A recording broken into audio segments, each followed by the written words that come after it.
Channel के सभी दर्शकों को नमस्कार, जय श्री कृष्णा, प्रणाम। मैं आपसे एक निवेदन करूंगा कि आप चाहे फलादेश के वीडियो कम देखें, लेकिन जब हम आपको सूत्र वाले वीडियो देते हैं, तो आप अवश्य ही देखा करें, क्योंकि उन सूत्रों में ही सारा रहस्य छुपा होता है ज्योतिष का। ये जगत भी सूत्रात्मक है। उसी तरह से मनुष्य का जीवन भी सूत्रात्मक है, पंचभूतात्मक है।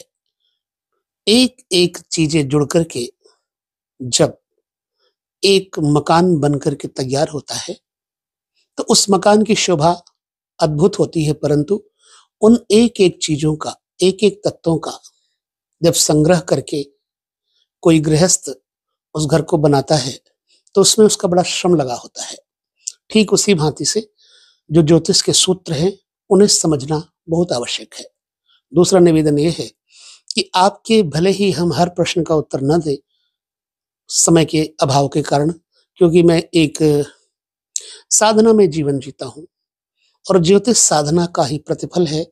जो जितना गहरे में उतरने का प्रयास करेगा, उतनी साधना उसकी प्रखर होती जाएगी, चाहे वो ज्योतिष हो, अध्यात्म हो या कोई भी कार्य हो।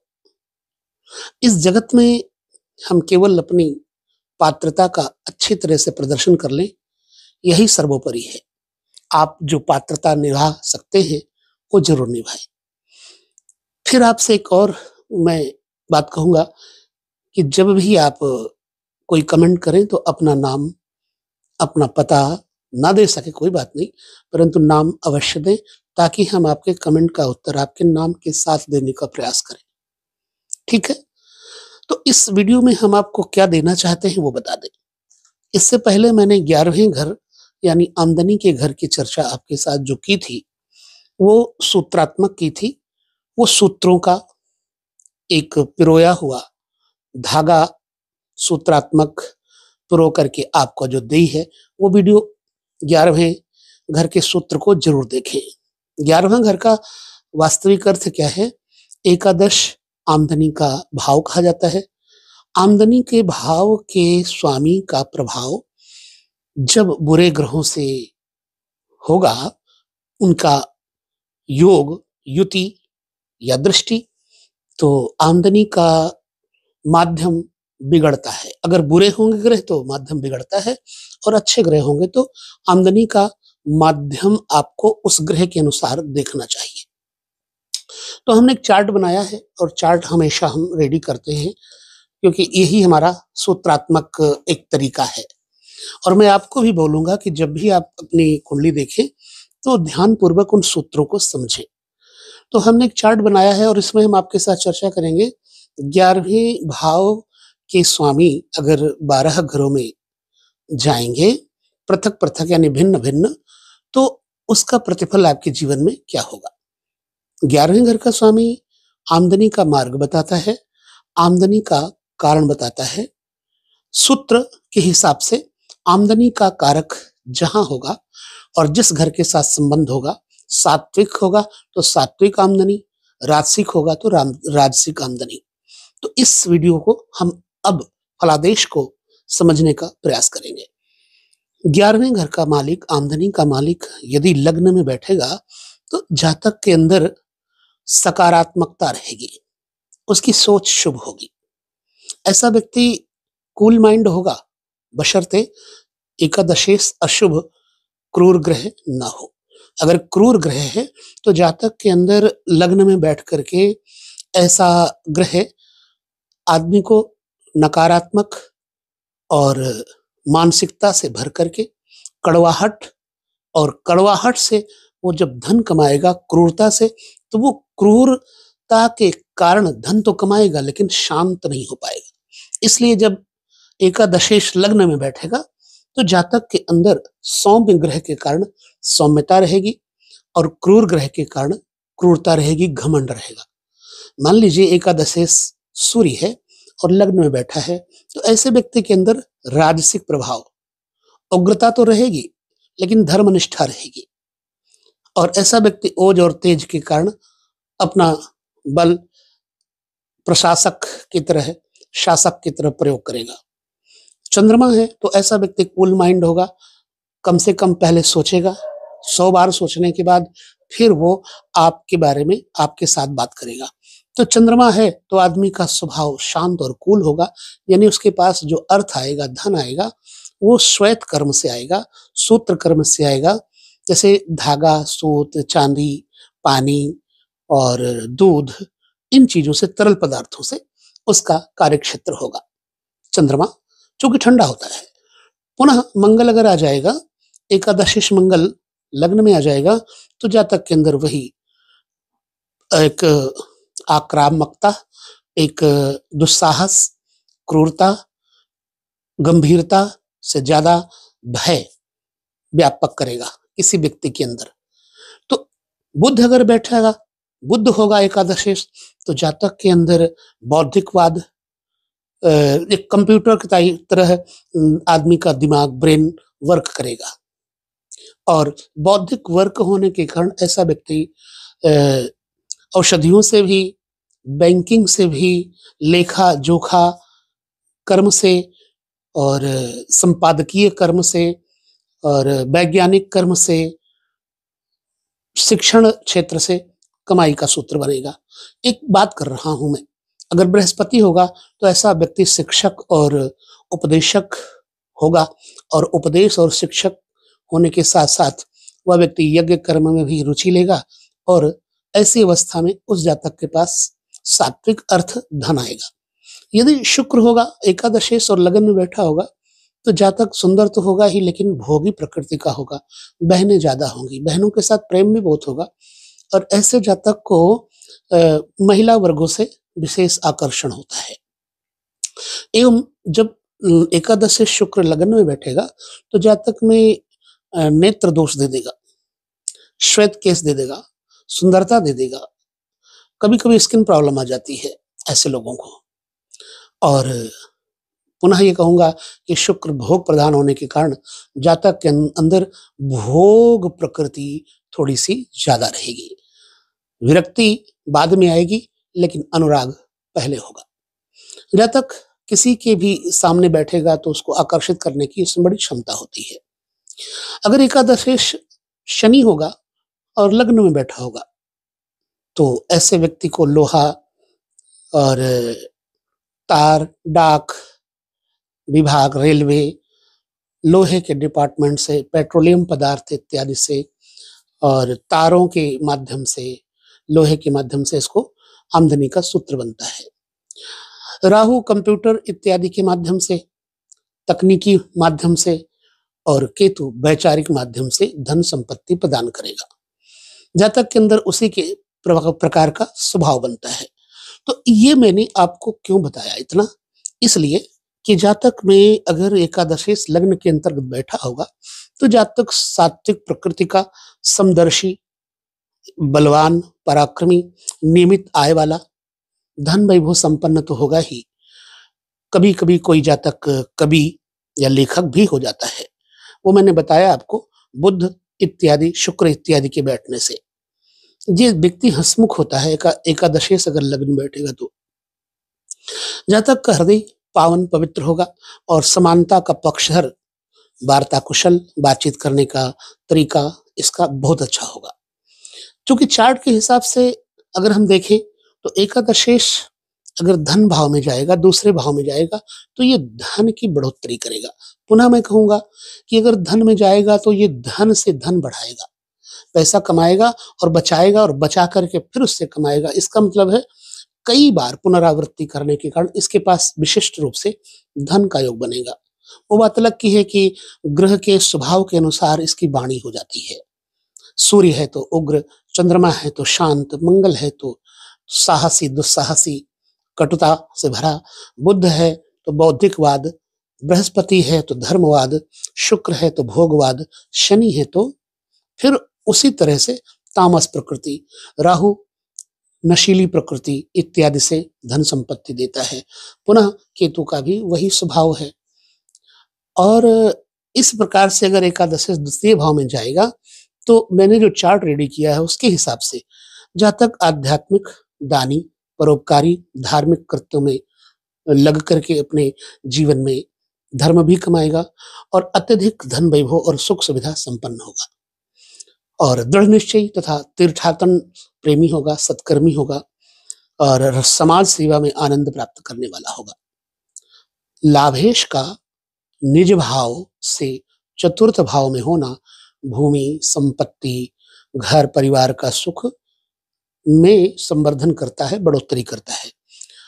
और कभी कभी ऐसा जातक समूची धरती को एक गांव मानता है, यानी इतना बढ़िया इसका प्रतिफल हो जाता है अगर एकादशेष धन आमदनी का साधन दूसरे घर में बैठने पर जातक खूब अच्छे से संपत्ति इत्यादि कमाएगा। अब तीसरे घर में अगर बैठ जाए एकादशेष पराक्रम में बैठ जाए तो जातक के अंदर उसी भाव से ग्रहों के हिसाब से कर्म करने की प्रक्रिया होगी, साहस होगा, पराक्रम होगा। साहस और पराक्रम के घर में बैठ करके एकादशेष धन संपत्ति समृद्धि बढ़ाएगा।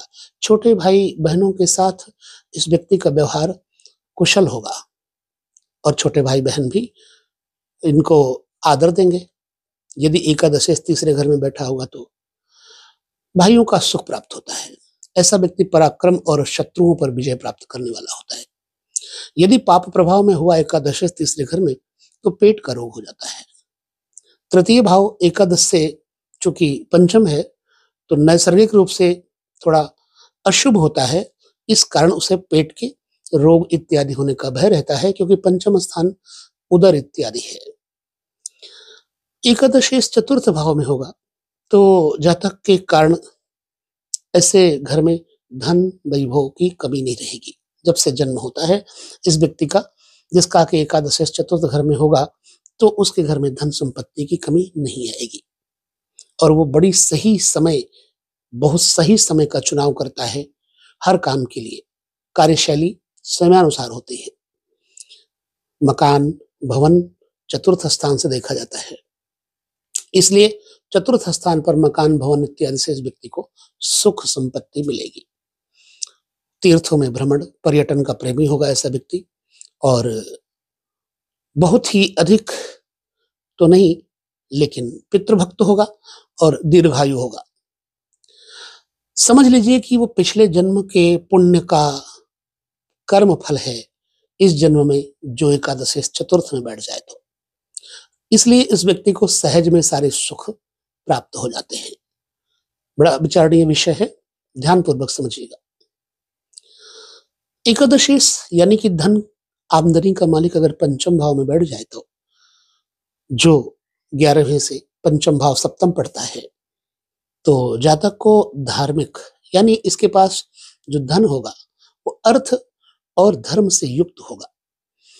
धार्मिक कृत्यों में ऐसा व्यक्ति संलग्न होकर के बहुत रुचि लेता है। धन संपत्ति वैभव विशालता विराटता जैसे गुणी पुत्रों का जन्म भी होता है, वो बात अलग की है। अगर कोई ग्रह पंचम भाव से शत्रुता रखता हो तो संतान की यह जो अच्छाइयां हैं, खूबियां हैं, कुछ कम हो जाती हैं। ऐसा व्यक्ति जो एकादशेष पंचम में बैठे तो पिता पुत्र में स्नेह अधिक प्राप्त होता है, सहयोग और समन्वय पिता पुत्र में बना रहता है। और ऐसा जातक जो है काफी बुद्धि बल और पुत्र द्वारा धन संपत्ति तो पाता है और सभी प्रयास उसके लगभग सफलता पूर्वक संपादित होते हैं। और यह व्यक्ति सफलता का मुकुट एक प्रकार से पहन करके रहता है। उदारता और परोपकारी भावना, यह प्रवृत्ति उसके अंदर निरंतर बनी रहती है। एकादशेष अगर पंचम भाव में है तो एकादशेष छठे भाव में होगा, यानी कि आमदनी का स्वामी अगर छठे घर में होगा तो जातक को नुकसान होगा, जातक निर्बल होगा। यहाँ पर जातक रुग्ण देह, शारीरिक व्यवस्था अच्छी नहीं पाएगा और शत्रुओं द्वारा इसको समय समय पर पीड़ा मिलती रहेगी और इसके शत्रु बड़े बलवान होते हैं। ऐसा जातक परदेश या विदेश में वास करता है। यदि छठे भाव में पापग्रस्त ग्रह बैठे हैं तो विदेश में चोर के हाथों ऐसे व्यक्ति की मृत्यु की संभावना होती है। जन कल्याण और परोपकार के कामों से उसे सुख प्राप्त होता है और सभी प्रकार की सुख सुविधाएं मिलती हैं, किंतु कभी फिर भी मन में चिंता इस व्यक्ति की बन जाती है। कारण क्या है कि एकादश भाव से छठा भाव अष्टम भाव पड़ता है, तो एकादश का मृत्यु भाव पड़ जाता है अष्टम स्थान। सप्तम भाव में अगर एकादशेश है आमदनी का स्वामी, तो सबसे पहली बात तो मैं कहूंगा इस व्यक्ति को अपनी पत्नी के माध्यम से आमदनी का मार्ग खुलता है और यह व्यक्ति उदार किस्म का होगा तथा इस व्यक्ति को पद प्रतिष्ठा उच्च स्तर की मिलती है और आयु भी दीर्घ होती है। यह व्यक्ति पत्नी या महिलाओं के सहयोग से श्रेष्ठ धन की प्राप्ति करता है। ऐसा संग्रह करके भी मैंने सूत्र लिया है। उदार व्यक्तित्व, मन वाला, धन और यश तथा भोगी यानी कि विषय भोग में इसकी वृत्ति कुशल होती है और कभी-कभी यह शत्रुओं को दबाने के लिए अपना पैसा भी खर्च कर सकता है। ऐसा होता है जब कभी एकादशी सप्तम स्थान पर बैठे तो यह व्यक्ति स्त्रियों को काम सुख पहुंचाने में बहुत ही युक्त गुणी होता है, यानी कृतदास। इसको प्ले बॉय सरीखा बताया गया है, यानी काम कुशलता भोग रति में यह ये सोच लो प्ले बॉय बन करके, मुझे बहुत ज्यादा तो नहीं पता प्ले बॉय क्या है, लेकिन प्ले बॉय बन करके जैसा मैंने सुना है कि वो स्त्रियों के संबंध में जाकर के उनसे माध्यम से धन संपत्ति पैदा करता है और अपने को एक वेश्या प्रवृत्ति की तरह, जैसे वेश्याएं अपना शरीर बेचती हैं, वैसे ये व्यक्ति भी अपने शरीर का प्रदर्शन करता है। आई थिंक ये मेरा विचार है, आप इससे कितना सहमत हैं वो तो आपके ऊपर निर्भर करता है।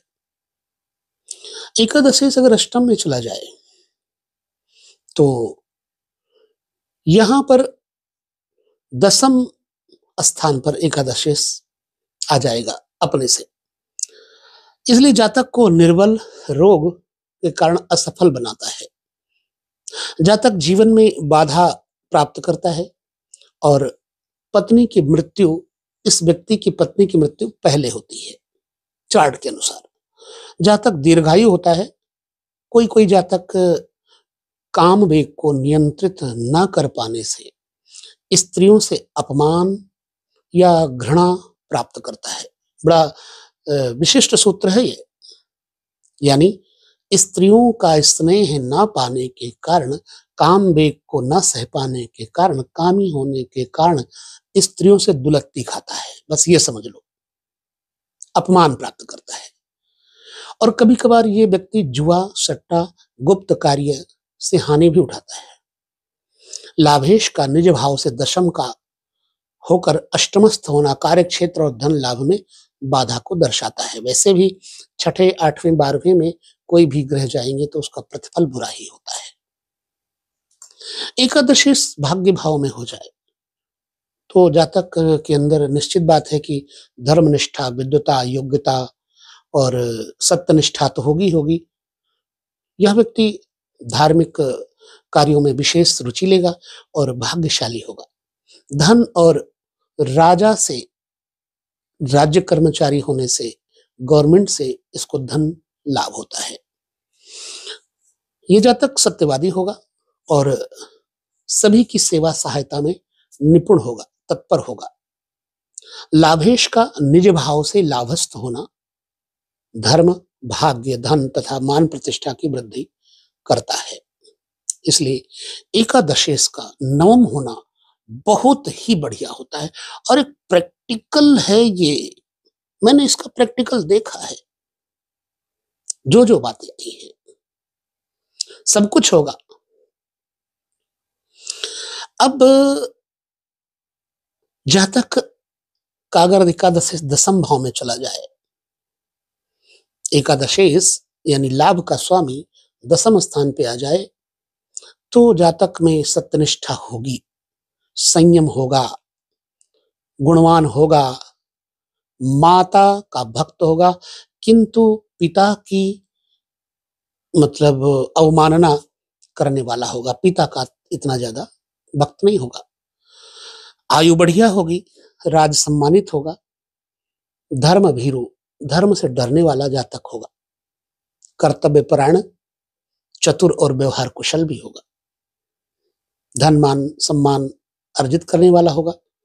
लाभेश का निज भाव से व्यस्त होकर दसम भाव में बैठना बहुधा प्रायः उत्तम सुख दिया करता है। एकादशी यदि एकादश भाव में ही है, जातक अनेक प्रकार के लाभ प्राप्त करता है, क्योंकि अपने स्थान पे है। सुंदर बेटे पोते, इन विषयों से इसको सुख मिलता है। धन वैभव तथा प्रतिष्ठा और विद्वता से योग्यता का निखार होता है। उत्कृष्ट विद्वान नेतृत्व करने का इसके अंदर बड़ा अच्छा गुण होगा। प्रभावशाली वक्ता, सफल लेखक और प्रगतिशील होगा। लाभेश का लाभ स्थान में सुगृही होना जातक को आत्मविश्वास, कार्यकुशलता, मित्रों का सहयोग और बुद्धि चातुर्य को बढ़ाने वाला बनेगा। एकादशी द्वादश भाव में चला जाए, 11वें भाव का मालिक 12वें भाव में चला जाए, तो ऐसा व्यक्ति निश्चित है म्लेच्छों से, विदेशियों से लाभ अर्जित करेगा। अनेक सुंदरियों से रति सुख पाने वाला, अत्यंत भोगी, कभी धार्मिक कार्यों पर व्यय करने वाला और धन वैभव संपन्न होता है। पाप प्रभाव होने से जातक में कुकर्म करने की प्रवृत्ति आ जाती है। दीर्घावधि के रोग, बड़ी देर तक रहने वाले रोग से पीड़ित हो जाता है जातक। अनैतिक कार्य और दुराचार की प्रवृत्ति शीघ्र मृत्यु का कारण बनती है। लाभेश का निज भाव से द्वितीयस्थ होकर द्वादश में बैठना उसे काम सुख लोभी और लंपट बनाता है। अब हम यही इसमें शीर्षक रखेंगे। लोग कहेंगे कि आप काम भोग वासना की बातें ज्यादा करते हो, जिंदगी में आपका शरीर बना कहां से है? निश्चित तो यही है, लेकिन कोई धार्मिक होता है, काम धर्म युक्त करता है, और कोई अधर्म से युक्त काम करता है। काम विषय वासना सबके अंदर होती है, लेकिन किसी का बहुत ज्यादा संसार में अपमान कराने वाला होता है और किसी का सम्मान दिलाने वाला होता है। तो बस वीडियो में इतना ही मैं आपसे कहूंगा कि हर वीडियो को समझने का प्रयास करें, और पुनः हम किसी और वीडियो पर चर्चा करेंगे। फिर कहूंगा सूत्रात्मक वीडियो जरूर देखा करें, आपका ज्ञान बढ़ेगा। विदा लेते हैं, नमस्कार, जय श्री कृष्ण, प्रणाम।